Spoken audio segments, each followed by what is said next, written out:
Before he got knocked out in the 7th round, a lot of people thought that it was going to happen a little sooner. Anthony Joshua stopped Dillian Whyte, vicious knockout in the 7th round. Anthony Joshua has some defensive flaws. We saw that in this fight, but we did get to see him go past 3 rounds. This fight went to 7. A lot of the people who predicted this fight predicted that Dillian Whyte wouldn't make it through round 3, but Dillian Whyte actually fought a pretty good fight. What I noticed is that he stopped going to the body. Him going to the body at the beginning of the fight was giving Anthony Joshua some trouble. Also, the consistency with the with the jab and the right going in. But I would say around round 4 or so, it seems as though he didn't have any more steam left on his punches. By the way, I'm T-Street Controversy. This is T-Street Controversy Live. It almost didn't make it to the 2nd round because Anthony Joshua hit Dillian Whyte after the bell. Then this whole crazy melee happened in the ring where everybody just rushed into the ring because after they were separated because Anthony Joshua hit Dillian Whyte after the bell, Dillian Whyte came, swung over top of the referee, and tried to hit Anthony Joshua. Then all we saw was Anthony Joshua's crew and then a whole bunch of people just jump into the ring, and it looks like it was about to end in disqualification, but I'm glad that it didn't, especially a fight of this magnitude.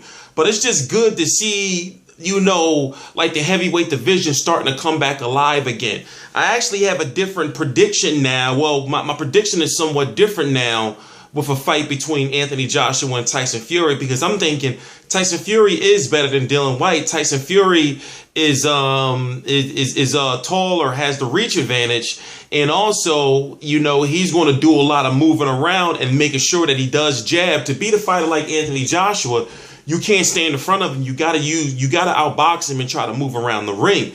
Dillian Whyte, after a while, he wasn't moving enough, and also after some adjustments, Anthony Joshua got to a point where he wasn't allowing Dillian Whyte, the shorter Dillian Whyte, to be able to get in on the inside.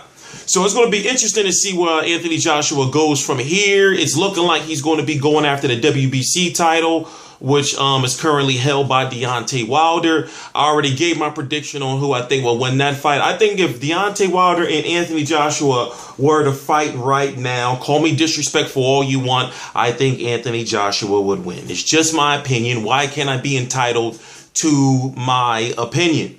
So it's crazy because Dillian Whyte, listen, when he got knocked out, right, he was laying there on the ropes and just looking up, at the ref. The ref had to come over, and the ref was looking him in his eyes, and the ref had to come over and just take his mouthpiece out.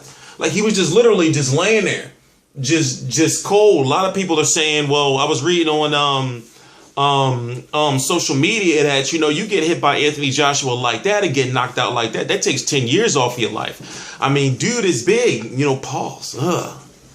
But I'm interested to see maybe him versus Bellew. The reason why I keep saying Bellew is because Bellew is ranked number 3 by the WBC, and Anthony Joshua number 2. So it's time now, since he fought his national rival Dillian Whyte. It's time for him now to step up in competition. There's a lot of fights I would like to see him fight. For example, call up a Robert Helenius or Carlos Takam. Hell, I'm not going to say Tony Thompson. I think that he's over the level of a Tony Thompson right now. He's in between former champion fighters and, names. He shouldn't be fighting guys, along the level of Tony Thompson anymore. So, maybe, I would like to see him fight fighters like Chris Arreola, Amir Mansour, Steve Cunningham, even though Steve Cunningham is fighting that cruiserweight. But Anthony Joshua is the real deal. He has some, he showed that he has some defensive flaws, especially when it comes to head movement.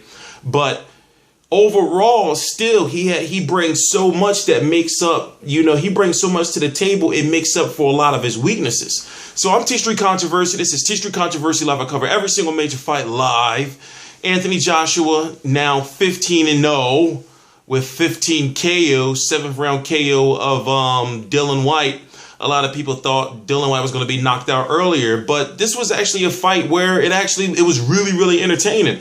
And for him to do that, a guy who is now, you know, a contender, you know, he was just a prospect early this year. For him to do what he did, fighting on pay-per-view, selling out the O2 Arena, I don't care how much the tickets cost, Deontay Wilder can't do that in the United States. You know, like, that's impressive on his own, that he has just that fan base that's just growing. That's good for boxing. Anthony Joshua is good for boxing. But I'm T-Street Controversy. This is T-Street Controversy Live. I cover every single major fight live. I don't know why I keep saying the same thing over and over again. Please subscribe.